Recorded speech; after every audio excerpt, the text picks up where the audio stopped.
Raju sir study point में सभी छात्रों को हार्दिक स्वागत अभिनंदन करता हूं। दोस्त, जो आगे का परंपरा है, देखा जाए बाबर मैं पढ़ा रहा था, बाबर को मैंने पूरा खत्म नहीं कर पाया था। आज मैं तीसरा वीडियो लेके आया हूं कि थोड़ा से ये होता है कि मेरे पास उतना बड़ा सेटअप नहीं है कि मैं इसको बहुत बड़ा लेके चलूँ। और करना क्या है, मैं छोटा एक चैनल वाला हूँ, तो चैनल चलाने वाला। अब थोड़ा से दोस्तों, मैं जहाँ तक मेरा सवाल है कि मैं अपने थोड़े से भाग को बनाकर अपना प्रदर्शित करता हूँ। तो चलते हैं देर न करते हुए, अब आगे हम बढ़ते हैं। तो देखा जाए तो जहां तक सवाल ही होता है कि देखे, मैंने मुगल कालीन में एक चंदेरी का युद्ध देखा। चंदेरी की बात करते हैं तो चंदेरी कहां पर स्थित है दोस्त? तो एमपी पे है। देखा जाए तो बाबर का ये जो युद्ध हुआ था, मैंने इसके पहले आपको मेरे वीडियो पीछे आप देखेंगे पानीपत का प्रथम युद्ध मिल जाएगा, और देखा जाए तो दूसरा भी युद्ध मिल जाएगा, पानीपत का घाघरा का युद्ध है, और तीसरा युद्ध मैं लेके आया हूँ, ये तीसरा है, ये चंदेरी का युद्ध है दोस्त। तो चंदेरी का युद्ध कब लड़ा गया था? 28 से देखा जाए तो 28 जनवरी 1528 को लड़ा गया था। और ये वो वहां का शासक जो था मेदिनी राय था। तो देखा जाए तो जहां तक सवाल है कि मेदिनी राय वहां पर एमपी का राजा था, और किसके बीच हुआ था?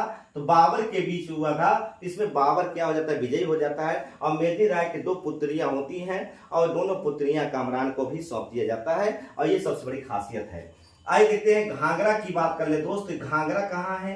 तो घाघरा नदी के किनारे बसा हुआ है। घाघरा युद्ध जो हुआ था, और ये ऐसा युद्ध था घाघरा का। तो देखा जाए तो घाघरा के युद्ध में महमूद लोदी, इब्राहिम लोदी का भाई था महमूद लोदी, इनसे युद्ध किया था दोस्त। और यह युद्ध एक जल और थल दोनों से हुआ था। ये सबसे बड़ी बात होती है, जल और थल से लड़े जाने वाला ये युद्ध था। मतलब जल का भी प्रयोग किया गया, मतलब घाघरा नदी से भी जाकर लड़े गया था, और थल से भी लड़ा गया था। ये ऐसा कोई युद्ध है जो जल और थल दोनों से लड़ा गया। ये बहुत इंपॉर्टेंट में है दोस्त, कहीं ना कहीं आता भी रहता है क्वेश्चन कि पूछता है कि बताइए कि कौन सा मुगल कालीन का राजा था जो जल और थल से दोनों लड़ा है? तो यही है, बाबर लड़ा है। तो देखिए कब लड़ा गया था? 6 मई 1529 को लड़ा गया था ये युद्ध।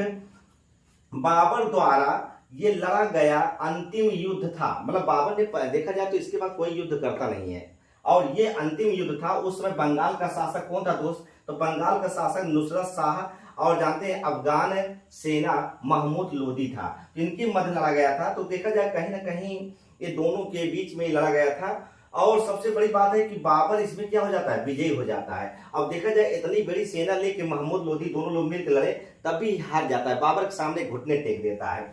और पहली बार इस युद्ध में नाव का प्रयोग किया गया। ये बहुत बड़ी क्वेश्चन है, नाव का प्रयोग करने वाला पहला शासक कौन है? बाबर है। और कहां लड़ा? घाघरा के युद्ध में। किसके विरुद्ध लड़ा? अब आप समझ सकते हैं, महमूद लोदी के बीच लड़ा गया। तो ये दोस्तों देखा जाए तो जल और थल और नाव का प्रयोग किया। 26 दिसंबर 1530 ईस्वी में बाबर की क्या हो जाती है? मृत्यु हो जाती है दोस्त। उसे आगरा के आराम बाग में क्या कर दिया था? दफनाया जाता है दोस्त। आगरा के आराम बाग में दफनाया जाता है। देखिए, और दोस्त परंतु 2 साल बाद उसको क्या किया जाता है? 2 साल बाद उसको वहां उसकी कब्र खुदवा कर ये कहां ले जाते हैं? उसकी इच्छा थी कि मैं यहां नहीं रहूंगा, काबुल में रहूंगा। तो इन्होंने, हुमायूं ने क्या किया? हुमायूं का पुत्र था, तो हुमायूं ने बाबर की अंतिम इच्छाएं पूरी करके, और जानते उनके अनुसार, जैसे बाबर ने कहा था कि बाबर ने कहा अपने बेटे से, कहा बेटा मुझे मतलब कि काबुल में दफनाना, समझ रहे? तो इन्होंने क्या किया? उसे काबुल में ही स्थित एक नूरे अफगान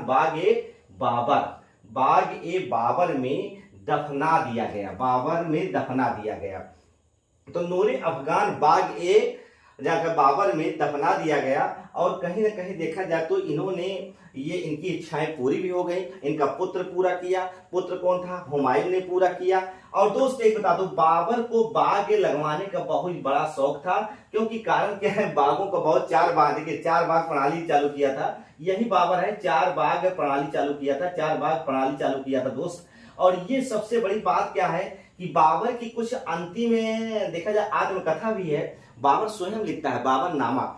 कई बार क्वेश्चन आया दोस्त, बाबर ने खुद लिखा है बाबरनामा, और तुजू के बाबरी इनकी प्रसिद्ध पुस्तक है। और ये इसके रचनाकार कौन है? स्वयं रचना है बाबर ही किया है। और दूसरी बात बता दूं, मुगल इतिहास को जानने वाला सबसे प्रतापी अगर प्रमाणिक मिलना चाहिए, अगर मुगल इतिहास को पढ़ना है तो बाबर की किताब पढ़ो भैया। बाबर स्वयं लिखा है, बाबरनामा में लिखा है, और बाबरनामा में लिख दिया कि मैंने पानीपत कैसे युद्ध किया, और पूरा मतलब इन्होंने पूरा युद्ध के वर्णन किया कि मैंने भारत पे कैसे आकर मैंने आज कब्जा कर लिया। तो बाबर 4 बाग प्रणाली लगवाया था, 4 बाग लगवाए थे। बाबर ने बाबरी मस्जिद को बनवाया था, और बाबरी देखिए बाबरी मस्जिद का निर्माण करने वाला कौन है, मीर बाकी साहब हैं। और कुल मिला के दोस्त ये हमारा छोटा सा वीडियो है, ये अच्छा लगा हो तो लाइक और सब्सक्राइब जरूर करिएगा। और कल के वीडियो में हुमायूं लेके आ रहा हूं, जबरदस्त लेके आ रहा हूं, आप जरूर देखिएगा। बहुत बहुत धन्यवाद जी।